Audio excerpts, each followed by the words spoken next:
السلام عليكم ورحمة الله وبركاته. عيد مبارك. waxaa ka dhiman ciida maalmo ama saacado kooban.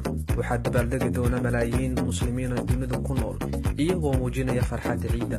saa darteed waxaan jeclaaday inaan noqdo qofka ugu horeeya ee ku dhaha ciid wanaagsan, dhawaqiisana uu ku soo gaaro. anna aad dhankayga ka noqoto ruuxa koowaad oo aan dhaho haddii aan ahay qofkii koowaad waa ii guul, haddii kalena insha allah mar kale ayaan isku dayay. ciid wanaagsan. allahayna gaarsiiya annagoo nabad qabna sanadkan kiisa kale, ciidan ciideeda kale. allahaynaga yeelo kuwa isku jecel dar alleh, marna aan kala xiisa dhicin ama xumaan kala dhex gelin. waxaad tahay qof igu qaali ah, agteydana qiimo weyn ku leh, aan qadariyo jeclahayna.